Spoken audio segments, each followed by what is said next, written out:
Well, everyone, it's time for us to go and take a look at the Nintendo 3DS XL and see how this specific console holds up in 2023. Now, this specific console was honestly one of my first, forays into the 3DS lineup. I owned the 3DS XL before I actually bought the 3DS or the 2DS or 2DS XL, mostly because at that time I got a really good deal on this 3DS XL and I had an amazing time with it, which was honestly pretty insane during that moment. Now, I will probably tell you that before this specific device's release, there was, the previous console, which I think was pretty good. That thing did a pretty decent job, which was pretty cool. But this specific one technically got released in 2012. So that was quite a bit of time ago.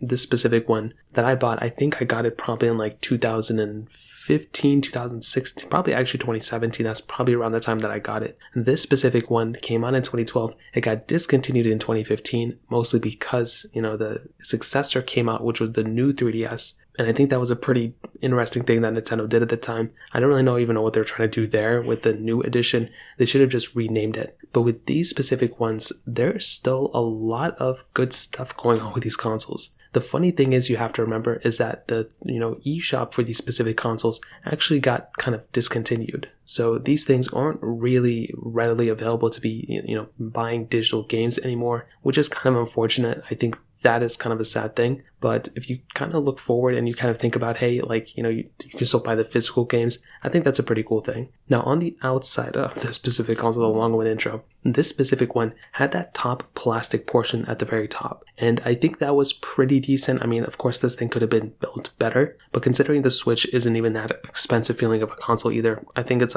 kind of okay. You also had, the dual camera setup at the very top too, which that was kind of an interesting thing that they did. I'm not even really too sure what they were trying to do there. But, of course they were trying to make it so you could do 3D video and 3D photos. But that 3D moniker really kind of came and went. Because since then, it really, take it as you will, but those types of gimmicks don't really hold up too well. It's even with the Wii, with the Wii remotes and all that, it's just kind of comes and goes, and it kind of just becomes a built-in, feature. And if you think about it with the 2DS and 2DS XL, they pretty much removed the 3D toggle because it was just too expensive to make. So this was one of those things that kind of just stood out to me. Now on top of that, when you flip this thing open, this is where things start looking very different. So I would say the direct predecessor to this specific one was the DSi XL. And with that console, I think that looked pretty good. But one thing that always kind of irked me, there was a few things that irked me with the DSi XL. The one thing or the two things was, one, the screens were the same sizes.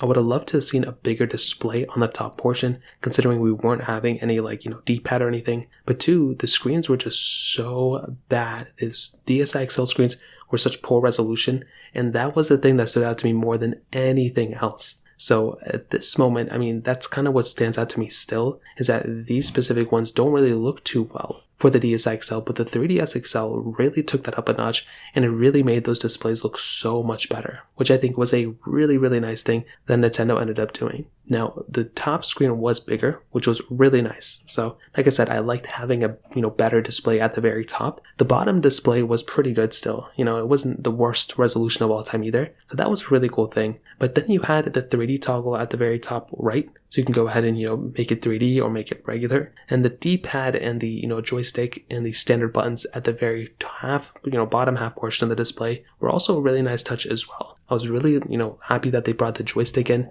And then right after that, at the bottom, you did have your, headphone jack. You had a charging port on this thing. You had an SD card slot, the game cartridge on the back. And overall, I like the way this specific console was designed. I think it looked pretty good. It was pretty big, which was awesome. And if you wanted to have a better console or a bigger console than the 3DS, well, you could swing for the 3DS XL, and that was a really nice thing that Nintendo did at the time. I was really happy whenever they made some sort of XL, device. And honestly, I think the 2DS XL was a really nice touch that Nintendo ended up doing here. Now, the retail price of this thing was about $200. Of course, this thing probably went up in value for a little bit of time. Then it went down in value. And when I ended up buying this thing, I think I bought it for about $80, $70 to $80 probably. I can't really look back in 2017 on eBay and see how much I paid it for anymore. But at that time, that's pretty much what I bought it for. And it's funny because the same year I bought this thing was the year the Nintendo Switch came out. And I wasn't really going to buy the Switch anyway, but the 3DS XL, I never owned it, so I figured I might as well buy it. And my experience with this console during that time was amazing, and even up until now, it's still been very, very good. Although I'm not really playing the 3DS XL in particular anymore,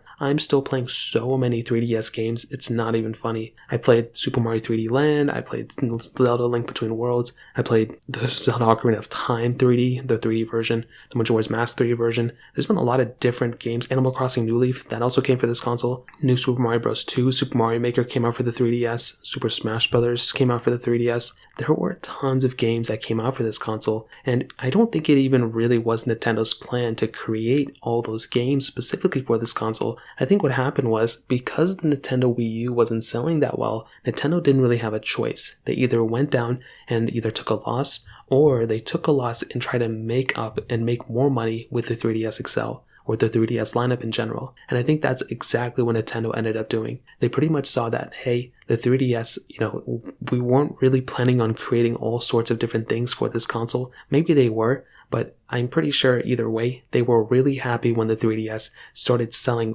really, really well. And compared to that Wii U at that time, although the 3DS wasn't the best-selling console of all time, it still made Nintendo a lot of money, not only because the Wii U wasn't selling that well, but because they marketed the 3DS so well, because they made so many games for it. And that is the most beautiful thing. Whenever a developer makes a ton of games for a console, especially with somebody like Nintendo who made a lot of first-party titles for their specific console. I mean, Nintendo makes the hardware and the software, so that was a really nice thing for the 3DS. I mean, with the 3DS XL in particular, it pretty much got the same exact experience that the 3DS got. It was getting the, fairly powerful hardware for how small this console was. And I would say between this thing and the PS Vita, I mean, this thing kind of knocked Sony out of the portable gaming landscape. I mean, since then, they haven't made another portable gaming console, and I think that's a pretty insane thing. So when you have something like the 3DS XL, although this thing isn't really supported anymore, not even with the eShop anymore, which is pretty wild, it is still a fairly relevant console because of its gaming library. It is a very good gaming library behind this thing, and really no matter what you're going to do with it, I think you're going to be in a very good spot. So to kind of round off this review, what I'll tell you is, I definitely do think a console like the 3DS XL, although it probably wouldn't be the first console I'd recommend people to buy,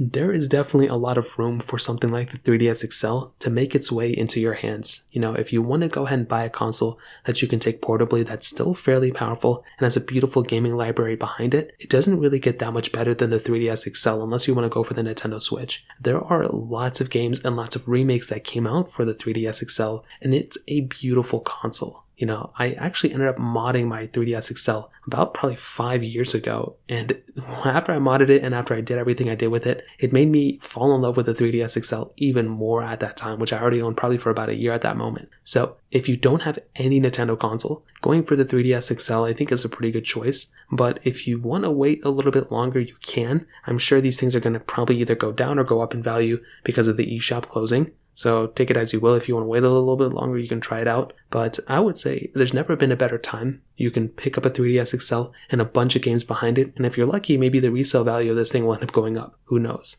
So in terms of that kind of covers it up there. If you have any other thoughts or questions, let me know in the comment section below. Hit the like button, that would mean so much, but definitely hit that subscribe button. More importantly than everything else, I love every single one of you guys. Hopefully I'll catch you guys in the next video. Peace out till then.